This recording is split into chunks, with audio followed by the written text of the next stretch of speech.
Well, hello and welcome to Polity Matters. We are glad that you are with us. My name is Ben Ratliff. I'm joined by my friends Scott Edberg and Jared Nelson. If you've been keeping up with us, you know that the three of us are finally back together after a long hiatus. We've had to ebb and flow and adjust a little bit. We appreciate y'all's patience with us, and the guys have done a great job while I've had to be away. And it's possible that I'll have to be away again, so they'll keep pressing. And here we are, starting to get into the next portion of the Book of Church Order, starting at least to peel back the corner and anticipate its arrival, the Directory for Worship. And we have a guest today, Pastor Patrick Curls with us. He's at Covenant Pres in Nashville, and I'm going to let Jared kind of take over here in a second. Well, he'll get Patrick to introduce himself, but welcome to Polity Matters as we start to dive into the subject of worship. Let's go, Jared. Come on, man. This is your gig, dude. All right. Well, I met you briefly at GA around the topic of the directory, and of course we have a mutual acquaintance in Mitchell Carter. So I just wanted you first to introduce yourself and tell us where you're at and what you have to do with this topic of worship. Yeah. Well, thanks for having me, guys. Let's see. As Ben mentioned, I'm executive pastor at Covenant Presbyterian in Nashville. Been here about 3.5 years. Before that, I served for 20 years at Trinity Presbyterian in Montgomery, Alabama. Most of that time as executive pastor, but some as a discipleship pastor. And then before that, served at Faith Pres in Birmingham. So grew up in the PCA. My dad's a retired PCA pastor / missionary. And, I think I got to answer your second question, about worship. Growing up in the church had somewhat of an interest in it, obviously. I think a lot of my interests and a lot of influence on me came from my dad, obviously. But as I got to seminary, we worshiped at 10th Presbyterian in Philadelphia when James Boyce was there. And I think just being exposed to different liturgies and worship styles and that sort of a thing, I think that's when my interest began to get piqued. And then when I was at Faith Presbyterian in Birmingham, I worked under the pastor, Alan Carter, who's retired now. And I remember seeing in his library one day this book called The Book of Common Worship. And I was like, what in the world is that? And I pulled it off of his shelf and see this title, approved by the General Assembly of the Presbyterian Church of the United States of America. I had no idea that this existed. This is in the 90s, and so I think that started just a deep dive into the liturgical tradition of the Presbyterian Church, which I didn't think existed. I didn't think we had a tradition. And the more I looked, the more I found not only do we have a tradition, it's a pretty rich tradition, and it's a unique tradition. And so that just sort of set off this lifelong sort of side interest for me. I may be getting ahead of ourselves here, but it culminated in around 2015, sitting down and crafting what I really wanted for myself, which was a Book of Common Worship for use within the PCA, based on the 1946 Book of Common Worship that was the last approved, or the most widely used, I would probably say, in the BCW that was used in PCA circles, still sold by the bookstore, the PCA bookstore. So it was the most well known. It had the most reach, and I think it's the high water mark of the books of common worship that were produced. And so I based a book, just edited it, compiled it. There's no original material there, and I've tried to give it away to somebody that would take it and publish it, but nobody wants to do it. So it's just being self-published, and it's being sold, and it's available to folks, and that's kind of where we are. Yeah. That's a short history. I actually have my 1932 edition in front of me here. But this is not the directory. And we're going to be talking about the directory. So I wonder if you could just tell us a little bit, what is the difference between a directory for worship and the Book of Common Worship that kind of arose here in the last 150 years or so in Presbyterian circles? Well, I'll tell you what I've learned. A little bit of a disclaimer. I mean, I don't have a degree in this. I'm just I'm not an expert in this. I've just been interested in it. But, it's always a little bit of a risky business to say the tradition in the Presbyterian Church is, because, that's a wide highway with a lot of lanes in it. And, there's a lot of things that can be characterized that way. But here's my understanding of it, that Presbyterians, for the most part, have had two documents that have influenced their worship: a directory, and which has been constitutional. It's binding, has the force of church law, and a service book that's been optional. And the difference is that the directory sets standards, defines theological understanding, gives definitions, has vows, but it sets norms and parameters for worship. It doesn't the directory historically, or as it evolved, didn't try to provide full services or prayers or things like that. And it was constitutional. I think the PCA is fairly unique, best I can tell, that we have a non-binding directory. The service book has mostly been called a Book of Common Worship, and that seeks to provide, it's in harmony with the directory, but it's provided as a guide. It's not part of the Constitution. It provides full services. It gives directions. It gives services that are what are considered typically ordinary, but then sort of the Episcopal Church would call them occasional services, like the normal services would be worship, Lord's Supper, funerals, weddings, baptisms, things of that nature. Then occasional things like installing officers or dedicating a church building, those kinds of things. That's the history. I think there's been a lot of confusion. Part of the confusion is the terminology. Like, for instance, John Knox's service book was called the Book of Order.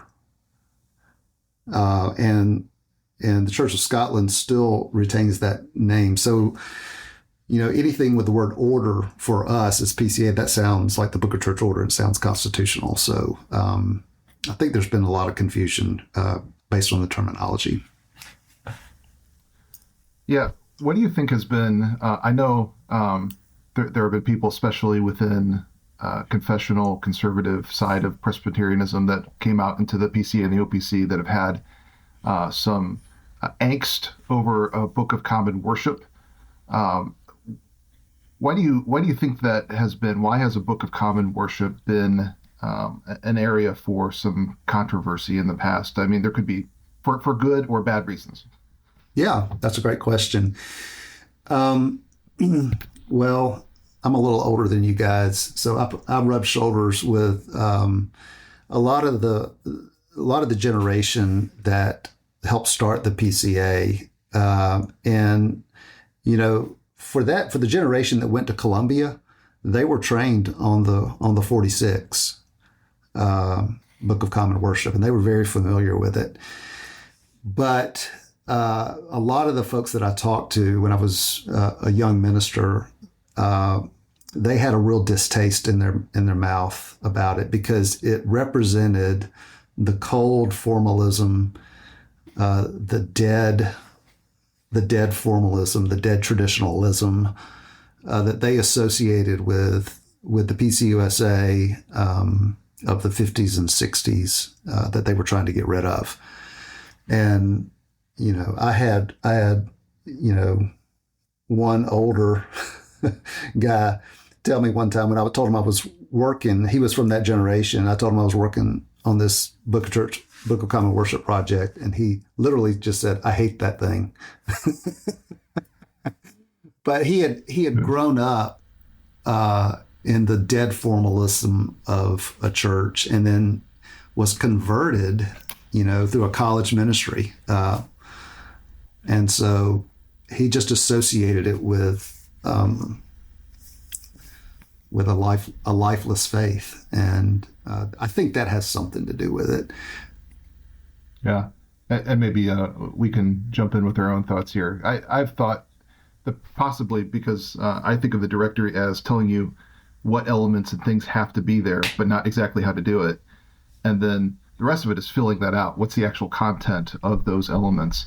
And I think whenever you start to suggest those, then it's funny, people will push back against it. Although I think everybody has some form of a book that they use to help them, whether it's Terry Johnson's or I think Jonathan Gibson had one that he made recently, Reformation Worship, that had a lot of different suggested forms.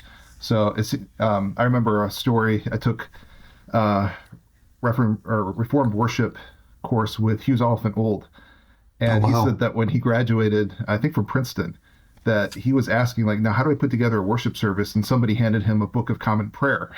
And he said, wait a minute, I think he had like the same journey you did of like, don't we have our own tradition, or don't we have our own things that we use? And so that launched him on that. So I think anytime you start suggesting content for it, people start to wonder, almost like with prayer, like, do you write out a prayer or should it be spontaneous? Yeah. And I think once you start suggesting it, I can see where you're talking about people thinking about formalism there. So I don't know if anybody else had any thoughts of good and bad of where that debate has been. No.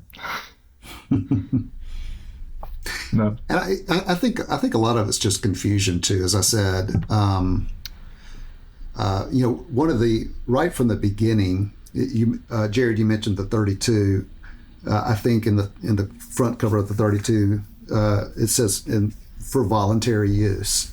I think what you said before is that the fear is that this is going to be prescribed. Like, you have to say these words or say this specific prayer, that you're bound by it. And, we're Presbyterians. We don't like to be told what to do. Yeah. Yeah. I wonder, Ben, if I read through some of these and I thought of Ben because Ben, I think, is a little bit more of a Scrooge and is not as big of a fan of Christmas. Don't out me. Oh. Here we go. Well, I have some friends who will remain nameless who are not as big of a fan of Christmas. And, there's some that will celebrate it, but they won't do a Christmas Eve service. Or the same with like Easter, we'll recognize Easter, but we're not necessarily going to do a Monday, Thursday service and a Good Friday service. So I wonder if the calendar also has a little bit of an element of that of, there's some suggested service of like, hey, if you want to do a Christmas Eve service, here's a suggested form. But then there's others that don't want to do it at all. So I wonder if the calendar is also a part of the debate over a Book of Common Worship. All right, I'm the only one who has opinions on that. I've found that, again, Presbyterians, number one, want the option, and they want a lighter version. It's not. We don't want to be ruled or feel like you're in service to the church calendar. So I would say most folks in the PCA are comfortable with a Maundy Thursday and a Good Friday service, but they don't want to do Ash Wednesday. That now you're crossing a line. Yeah. Or even if you have an Ash Wednesday service, we're not going to actually do ashes. We're not going to impose ashes. So there's some. If that's a gut, it's a feel. But I think that's some of it too. But it's changed. I'm at a church now where we have stained glass and we have kneelers and we have communion every Sunday. So it's hard to imagine that in 1975 that there would be a PCA church with that. And I think it's because I think there's some misunderstanding of what people think is the Presbyterian tradition. And if you drop the needle down at any point in history and say, well, that's the definitive time, then you're going to get a lot of different answers. Yeah, I spent some time at Park Cities Presbyterian when I was doing my internship, and they had a chapel off to the side, and it had kneelers. And if they did a service in there, if they had like a confession of sin, they would put something there of like, you can kneel if you want to. Like there always has to be this kind of like you don't have to. I don't know if you've ever heard the joke before of the Scottish Presbyterian who went down to his friend who was an English minister's church, and he was going to help him and fill in his pulpit. And as they're ready to go out, the English Anglican says, "Well, here's the robe to put on." Had a Genevan robe for him to put on, and the Scottish Presbyterian says, "Well, do I have to wear it?" And the English minister said, "Well, you don't have to." And then he said, "Well, then I will." So yeah. I think that's the Reformed tradition for you. That's exactly it. Yeah. Ben, Scott, you guys have any other questions or thoughts?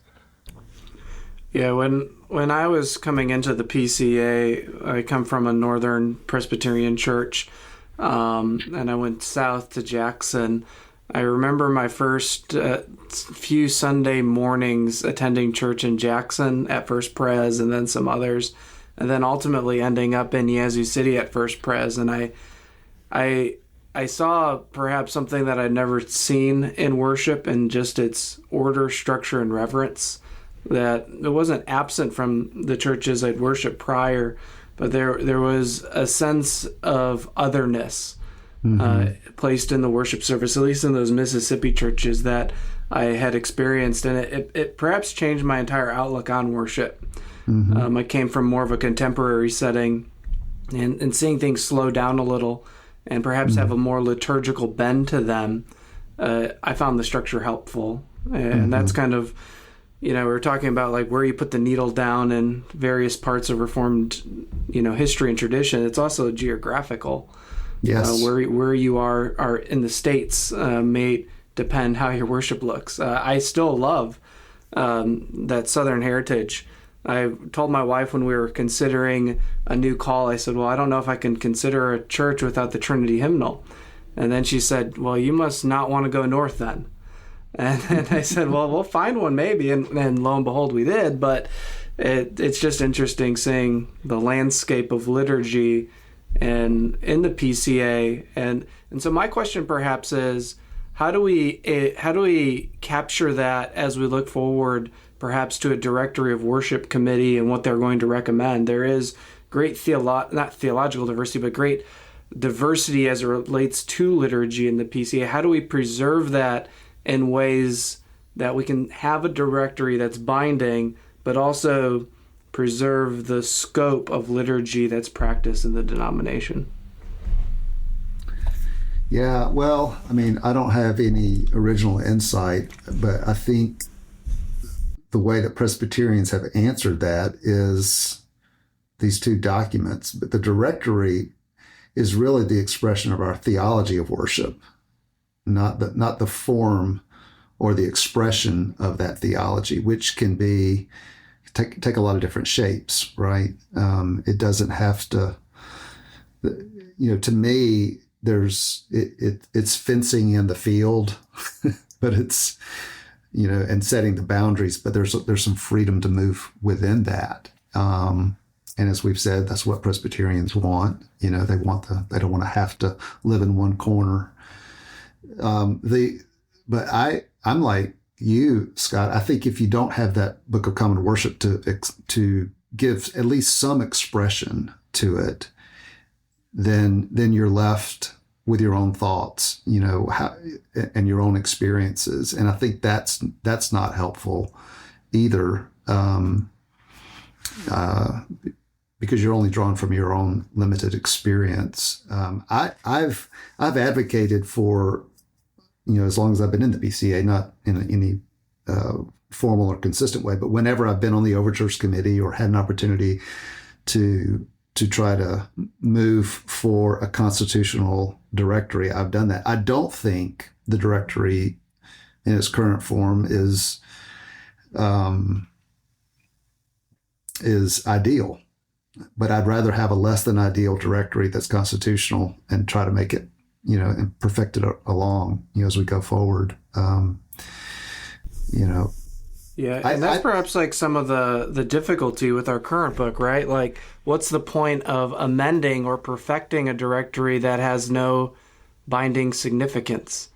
And Exactly. Whenever you do propose a change to the directory, the first strike against it is, well, why are we wasting our time with this? It's almost Sure. viewed as a waste of our time as an assembly. There's no reason to change it because it doesn't have any bearing on the church, and so some of those archaic forms that may be unhelpful, they just stay there because there's really no reason to make them or improve them. Yeah, I totally agree, and I think there's some really helpful stuff in there. The chapter on reading of the scriptures. We need to be reminded. This is the theological point that I would say why we need this. It says, it's in the reading of the scriptures that we hear most directly from God.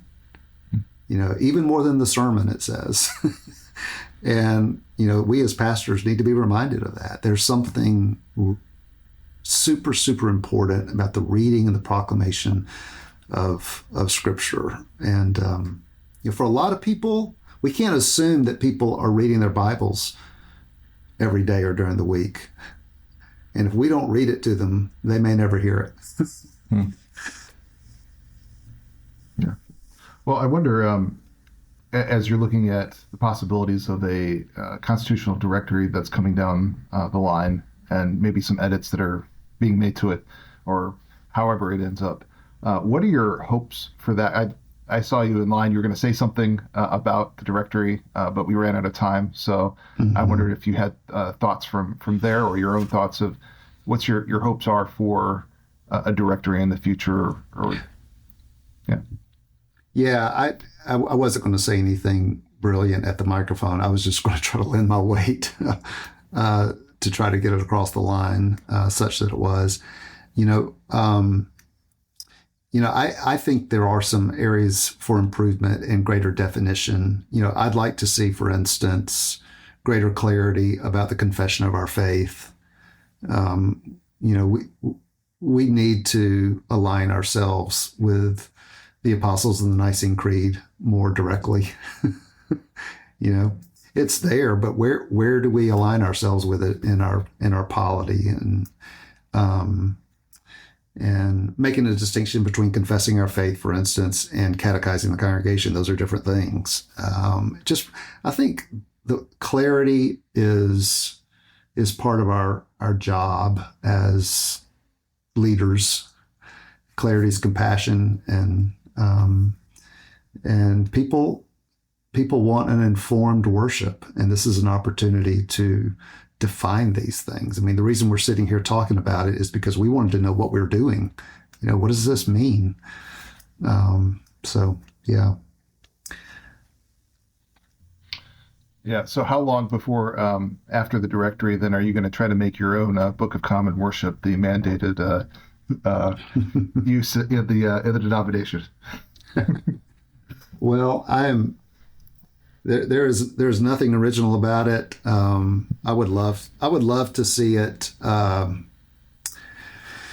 made available. I'd love to see it, adopted at some level. But I'm also realistic. I mean, look how long it's taken us to get the directory.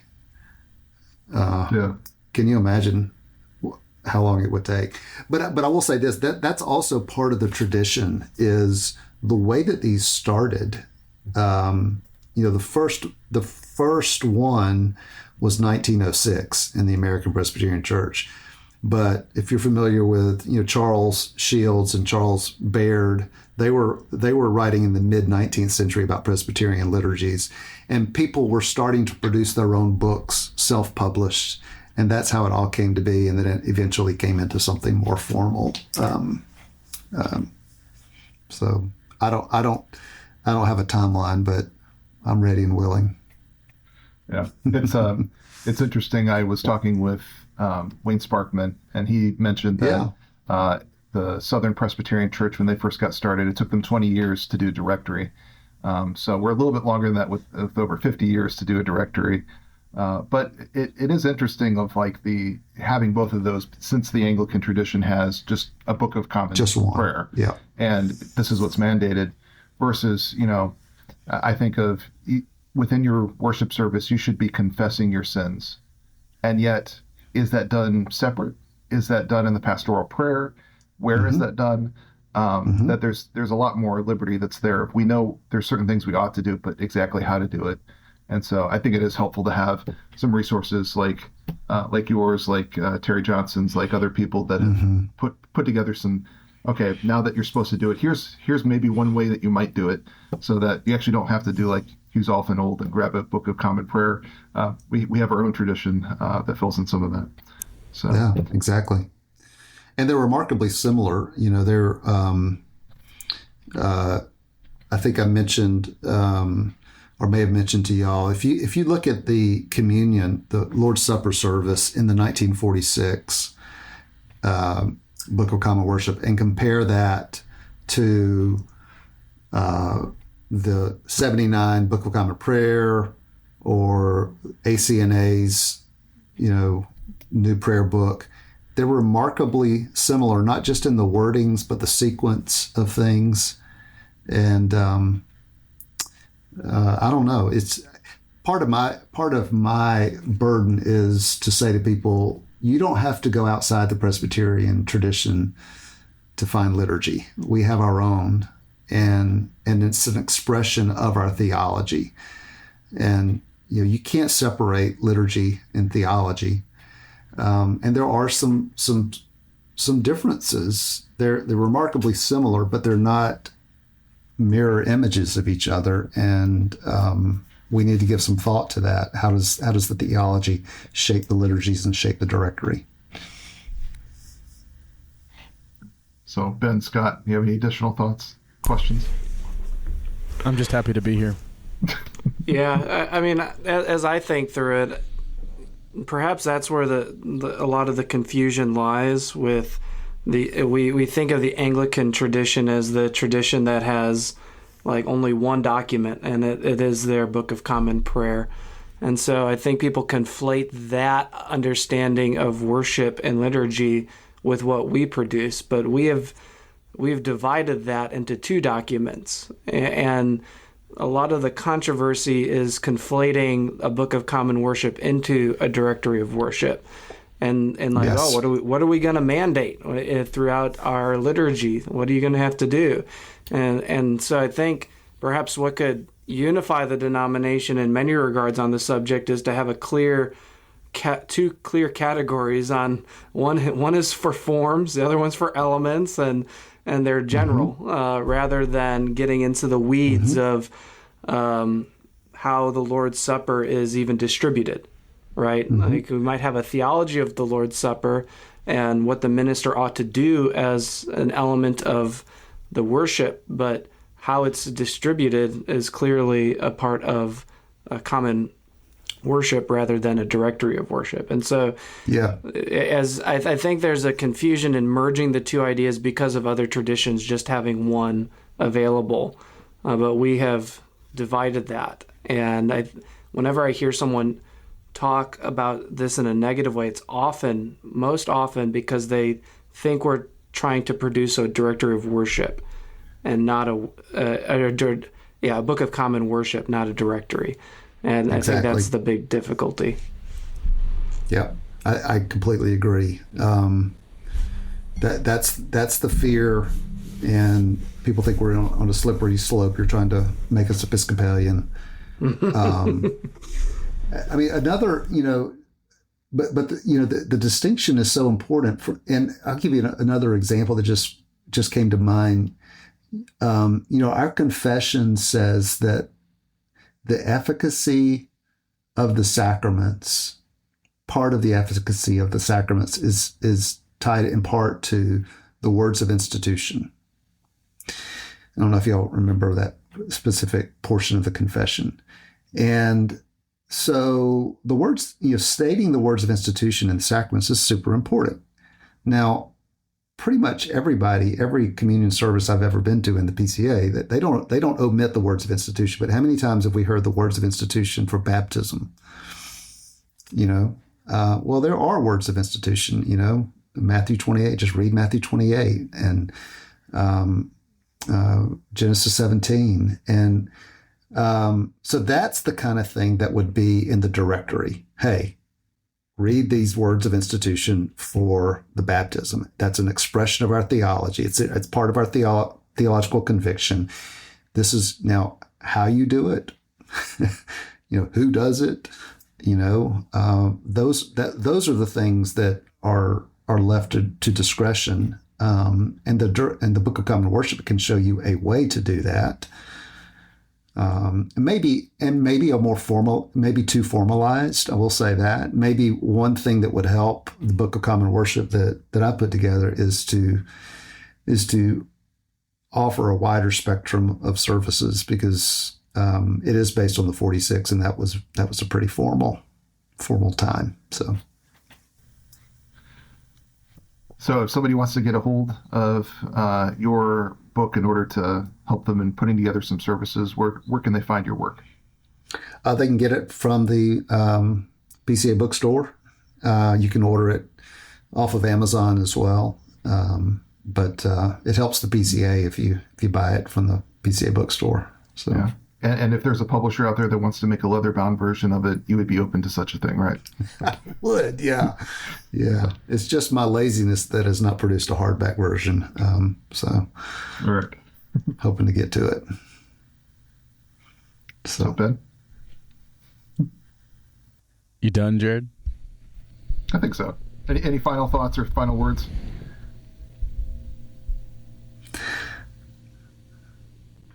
Now, this has been super fun. I appreciate y'all letting me talk about it. I don't know if anybody finds this as interesting as I do, but I'm glad there's at least 3 of you that will. Yeah. There's dozens of us. There are dozens of us. There are dozens of us. Yeah. Oh, man. Well, as dozens would say, this podcast is over. Thank you for joining us. A big thanks to Patrick for coming on. We really appreciate it. We might have to swing back around and grab you for some future episodes as we work our way through the directory. When we start back with our exposition of the Blue Book. Listeners, you may want to check the reviews on this episode first. But yeah. I'm happy. We don't listen to any suggestions from our listeners. Yeah, we just cruise. We never look back. Yeah. Listeners, if you've enjoyed the show, do remember that you should follow us on Twitter and Facebook at Polity Matters, and be sure that you're subscribed in your podcast app of choice. If you have questions or comments, you can contact us at politymattersfeedback@gmail.com, and there's a link below where you can support our work and keep the lights on here for us week by week. Thanks again for spending your valuable time with us. Until next time, say goodbye, gentlemen. Goodbye. Adios. Y'all take care.